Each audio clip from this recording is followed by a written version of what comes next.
नमस्कार दोस्तों, एक बार फिर से आप सभी का स्वागत है आपके अपने YouTube channel Indian technical institute पर।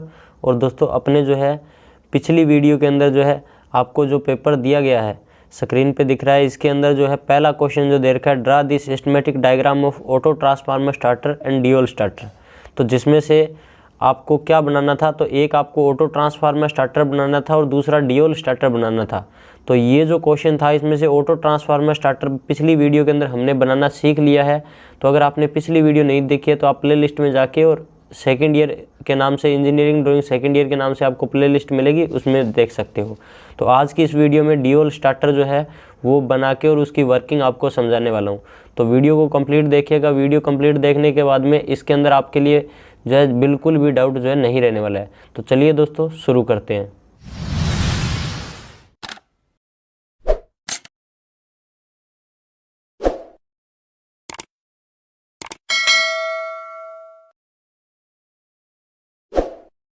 तो इसके लिए देखो सिंपल सी बात है, सबसे पहले अपने बात करते हैं कि इसके अंदर कौन सी सप्लाई चाहिए अपने को। तो 3 फेज़ की सप्लाई चाहिए। तो 3 फेज़ की सप्लाई चाहिए तो 3 फेज़ की सप्लाई के लिए 3 वायर सप्लाई की अपने यहाँ पर बना लेते हैं। तो ये मेरी 3 वायर हो गई जिनसे मेरे को सप्लाई मिलने वाली है, वो ये मेरी 3 वायर हो गई। अगर आप इसके साथ में न्यूट्रल वायर भी बना के दिखाना चाहते हैं तो न्यूट्रल वायर भी बना के दिखा सकते हैं, उसमें कोई समस्या नहीं होती है। लेकिन मैं आपको न्यूट्रल वायर बना के दिखा भी देता हूँ साथ में कि न्यूट्रल वायर अगर आपको दिखानी है तो दिखा कैसे सकते हो। तो ये आपकी 3 फेज़ की सप्लाई होगी जिसमें से R, Y और B फेज़ हो गए और ये आपका क्या हो गया, न्यूट्रल हो गया। तो 3 आपके फेज़ की सप्लाई हो गई और साथ में आपका एक न्यूट्रल पॉइंट भी आपको मिल गया दोस्तों। अब इसके बाद में यहाँ से आपके लिए जो स्टार्टर का काम है वो स्टार्ट करते हैं। स्टार्टर के लिए आपको किस तरीके से वायर कनेक्ट करनी है वो देखिए, अब यहाँ से अपने बना के देखते हैं। तो यहाँ से सबसे पहले फेज़ पहले फेज़ से सप्लाई लेके आते हैं नीचे की तरफ। उसके बाद में जो दूसरा फेज़ दे रखा है इस दूसरे फेज़ से सप्लाई लेके आते हैं। अब इसके बाद में जो तीसरा फेज़ दे रखा है तीसरे फेज़ से सप्लाई लेके आते हैं, क्योंकि 3 फेज़ की सप्लाई मोटर को देनी है और 3 फेज़ की ही मोटर लगभग 5 HP तक की मोटरें उनके अंदर आपका ये स्टार्टर यूज़ किया जाता है।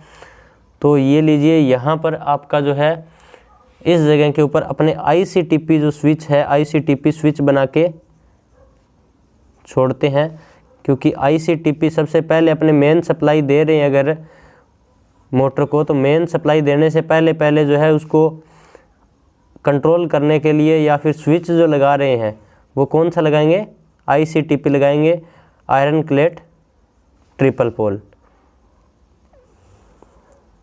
अब देखिए यहाँ पर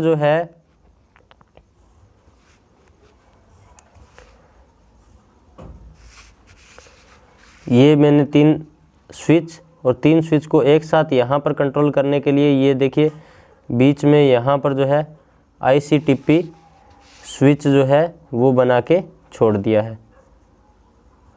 अब देखिए यहाँ पर ये आपका ICTP स्विच हो गया। अब इसके साथ में अपने फ्यूज़ भी बना देते हैं।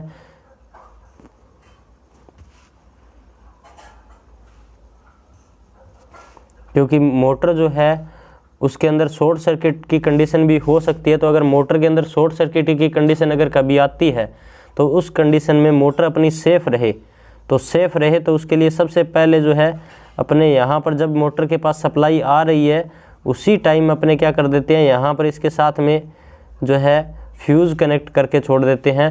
तो ये यहाँ पर मेरे क्या हो गए, फ्यूज़ हो गए दोस्तों। अब इसके बाद में इसके ऊपर की तरफ एक बॉक्स बना देते हैं। बॉक्स बनाने का मेन रीज़न क्या है, क्योंकि ये जो सारा का सारा सिस्टम आपको दिख रहा है ये आपका इंटरनल स्ट्रक्चर है। तो इंटरनल स्ट्रक्चर है तो इसकी बॉडी बाहर से वो भी बना देते हैं। इंटरनल स्ट्रक्चर के अलावा जो आपका सिस्टम रहेगा वो आपका इसके अंदर रहेगा। ये जो सारा का सारा आपको सिस्टम दिखा रखा है वो कहाँ होगा, तो इसके अंदर होगा बॉक्स के। तो अब देख सकते हैं यहाँ पर 3 फेज़ की सप्लाई आ रही है, न्यूट्रल वायर है। न्यूट्रल वायर को अपने सीधा छोड़ दिया एक बार, लेकिन 3 फेज़ की जो सप्लाई है, 3 फेज़ वायर है उसको कनेक्ट कर दिया है अपने यहाँ पर 3 जो है आयरन क्लेड ट्रिपल पोल की अपनी लगी हुई है, उसके साथ में क्या लगा हुआ है, फ्यूज़ लगा हुआ है। तो यहाँ पर अपने क्या लगा दिया, ICTP स्विच लगा दिया है।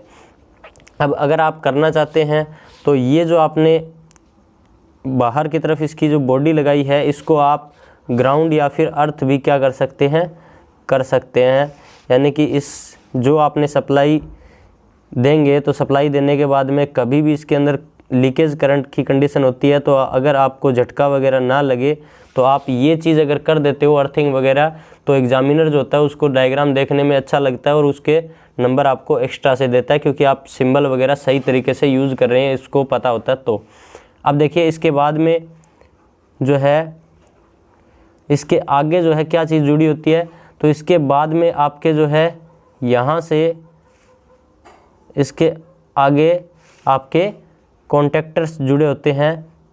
तो ये लीजिए, यहाँ पर आपके कॉन्टेक्टर्स लगा देते हैं अपने। इसके बाद में जो है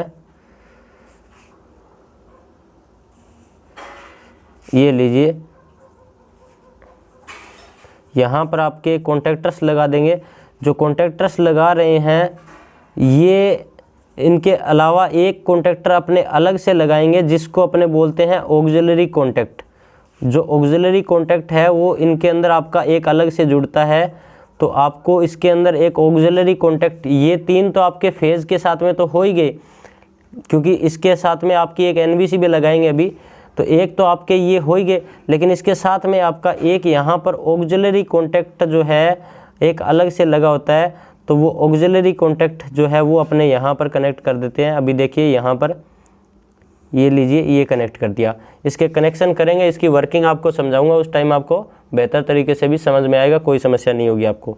अब देखिए ये हो गए, लेकिन अब ये चलेंगे कैसे, ये काम कैसे करेंगे। तो इस जगह के ऊपर आपकी यहाँ पर एक क्या लगी होती है, एक NVC लगी होती है दोस्तों।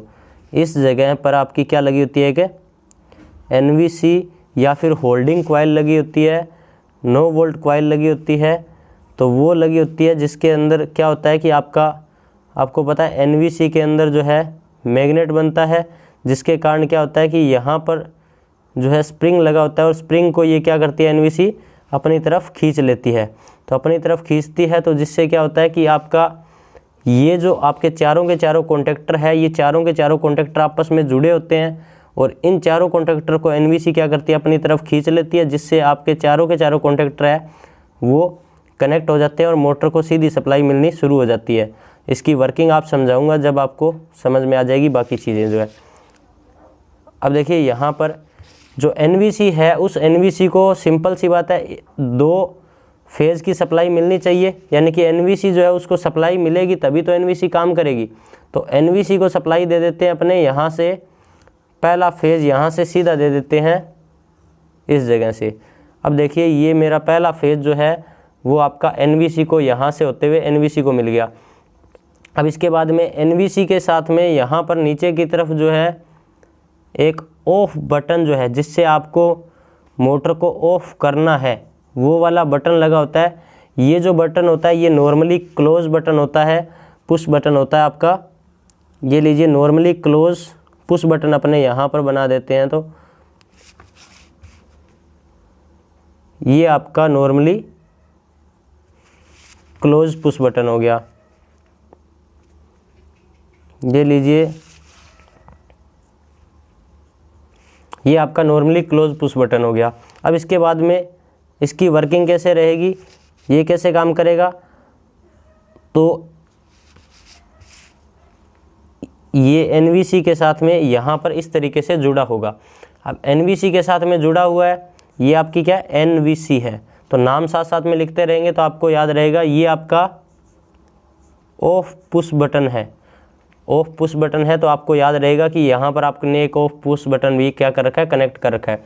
अब इसके बाद में जो है इसी के साथ में इधर की साइड में जो है एक क्या लगा होता है, इस जगह के ऊपर आपका एक और बटन लगा होता है, जो आपका क्या कहलाता है, ऑन पुश बटन कहलाता है।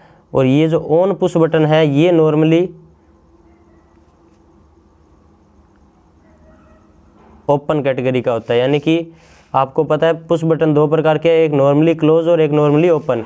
तो ये नॉर्मली जो है ओपन कैटेगरी का होता है, सामान्य स्थिति में ये ओपन रहता है और जब अपने इसको दबाते हैं तो ये जो दोनों के दोनों टर्मिनल है, ये दोनों के दोनों टर्मिनल इसके साथ कनेक्ट हो जाएंगे और जिससे क्या हो जाएगा, आगे सप्लाई मिलनी शुरू हो जाती है। अब ये जो सारे के सारे ये दोनों के दोनों पॉइंट है, ये आपस में क्या होते हैं, इस तरीके से कनेक्ट होते हैं तीनों की तीनों फेज सप्लाई से। यहाँ से तीनों की तीनों फेज सप्लाई से आपका होता हुआ इनको मिलते हैं।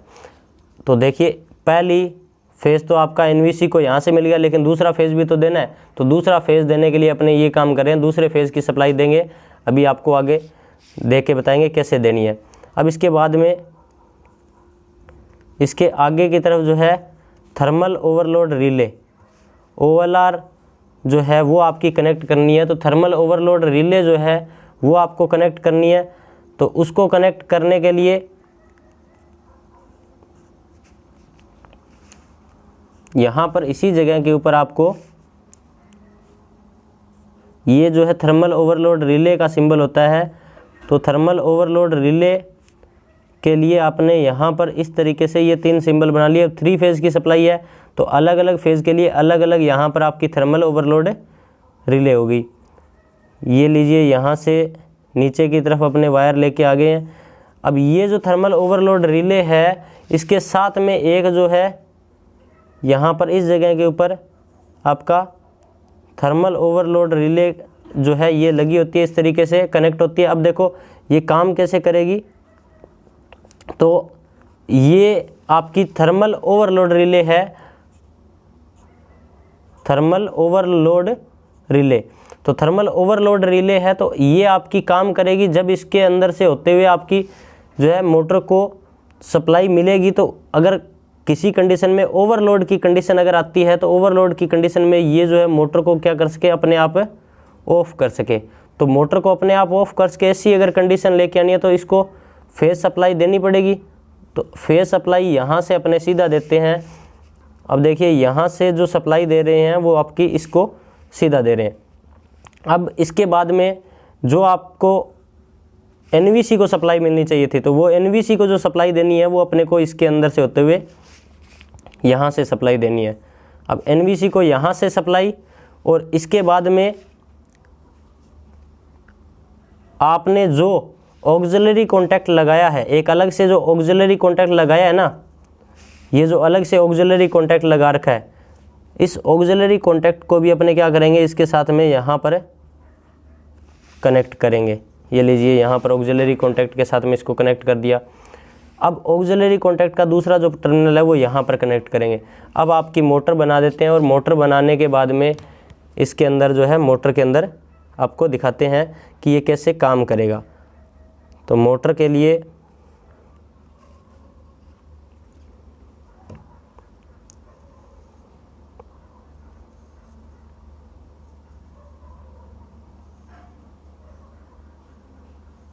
ये लीजिए मोटर आपकी बन गई।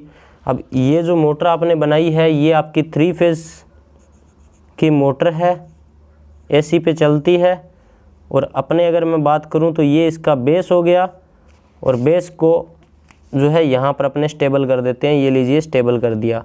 और अगर बेस बनाया है तो मोटर जो है आपकी पता है आपको, उसकी बॉडी जो है उसको आपको अर्थ भी करना होता है।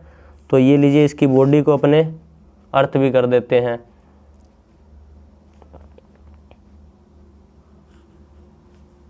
यहाँ से इसकी बॉडी को अपने अर्थ कर दिया। अब इसके बाद में जो तीनों के तीनों फेज़ आपके आ रहे थे उन तीनों फेज़ को मोटर के साथ में कनेक्ट कर देंगे। और कनेक्ट करते ही आपकी जो ड्यूल स्टार्टर है, इस ड्यूल स्टार्टर का जो डायग्राम है वो बन गया है। लेकिन इसके अंदर जो नाम वगैरह लिखने हैं वो आप नाम वगैरह और लिख सकते हो इसके अंदर जो आप लिखना चाहते हैं। तो जैसे यहाँ पर इसका पूरा नाम जो है थर्मल ओवरलोड रिले,